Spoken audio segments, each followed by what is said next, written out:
નમસ્કાર સાથી મિત્રો, એક્ઝામ સાથી ચેનલમાં આપ સૌનું હાર્દિક સ્વાગત છે। પોલીસ કોન્સ્ટેબલની પરીક્ષા એટલે કે લોકરક્ષકની પરીક્ષાના કોલ લેટર આજથી નીકળવાના ચાલુ થયા છે। તો કોલ લેટર તમારે કઈ રીતે ડાઉનલોડ કરવાની તમામ માહિતી આપી રહ્યો છું। તો સૌપ્રથમ ojas.gov.in કરીને જે વેબસાઇટ છે ખોલવાની છે। એ તમે વેબસાઇટ ખોલશો એટલે હોમ મેનુ ઓજસ વેબસાઇટનું ખોલશે। હવે ત્યારબાદ તમારે એ હોમ મેનુમાં આવી ત્રણ લીટી આપેલી છે, એના પર ક્લિક કરવાનું છે। એ ખોલશો એટલે અહીં તમને કોલ લેટર પ્રિફરન્સ લખેલું આવશે। તો અહીં જે કોલ લેટર પ્રિફરન્સ લખેલું છે ત્યાં તમારે બીજા નંબરમાં જે લખેલું છે સેકન્ડરી એક્ઝામ કોલ લેટર, એના પર ક્લિક કરવાનું છે। શેના પર ક્લિક કરવાનું છે? તો સેકન્ડરી એક્ઝામ કોલ લેટર પર ક્લિક કરવાનું છે। ત્યારબાદ તમારે એ ખોલશો એટલે આ રીતે સેકન્ડરી એક્ઝામ કોલ લેટર પર ક્લિક કર્યા બાદ આ રીતે સિલેક્ટ જોબ કન્ફર્મેશન નંબર અને બર્થ ડેટ આવશે। હવે આ જે સિલેક્ટ જોબ છે એના પર તમારે ક્લિક કરવાનું છે અને અહીં ઉપર લખેલું આવશે મેઇન એક્ઝામ કોલ લેટર અથવા ફોર્મ, એટલે કે સેકન્ડરી પર તમારે ક્લિક કરવાનું છે। મેઇન એક્ઝામ કોલ લેટર લખેલું આવશે। તો અહીં પ્રિલિમિનરી એક્ઝામ કોલ લેટર છે એના પર આપણે ક્લિક નથી કરવાનું। બીજા નંબરમાં જે સેકન્ડરી છે એના પર ક્લિક કરવાનું છે। ત્યારબાદ સિલેક્ટ જોબ આવશે તો એના પર તમારે ક્લિક કરવાનું છે। નીચે કન્ફર્મેશન નંબર, બર્થ ડેટ ને કેપ્ચા છે। તો હવે જે સિલેક્ટ જોબ આવે છે એમાં આ રીતે લોકરક્ષક કેડર લેખિત પરીક્ષા આવશે, એના પર ક્લિક કરવાનું છે। નીચે કન્ફર્મેશન નંબર જે હોય એ લખવાનું છે, બર્થ ડેટ લખવાની છે અને આ જે કેપ્ચા છે એ લખવાનું છે, પછી ઓકે પર ક્લિક કરવાનું છે।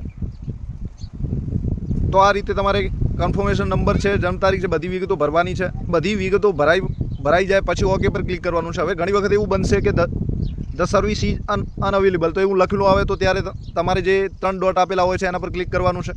તો એ 3 ડોટ ક્યાં આપેલા હોય છે? તો જે બ્રાઉઝર ખોલો છે એની જમણી બાજુ આપેલું હોય છે અને બ્રાઉઝરના આવા મેનુ બધા ખોલશે તો એમાં સૌથી છેલ્લું મેનુ અહીં આપેલું છે રિફ્રેશ માટેનું। તો આ જે રિફ્રેશ માટેનું મેનુ દેખાય છે તમને, એના પર ક્લિક કરવાનું છે।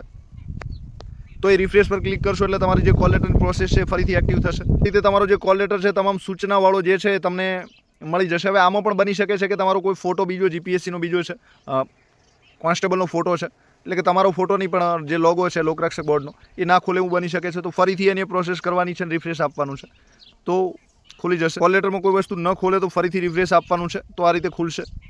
હવે રિફ્રેશ આપ્યા બાદ અહીં શેર બટન જે દેખાય છે એના પર તમારે ક્લિક કરવાનું છે।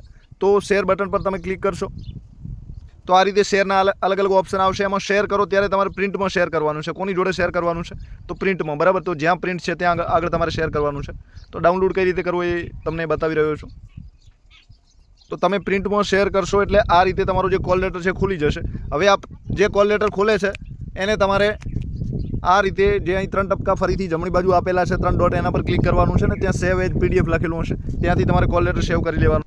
જમણી બાજુ જે 3 ટપકા દેખાય છે એના પર ક્લિક કરવાનું છે, સેવ એજ પીડીએફ આવશે, એ તમારે ક્લિક કરવાનું છે એટલે આ પીડીએફ તરીકે સેવ થશે અને ફરીથી તમારે બીજી વખત સેવ આપવાનું છે એટલે તમારી જે ડોક્યુમેન્ટ છે એમાં આ જે કોલ લેટર છે એ ડાઉનલોડ થઈ જશે।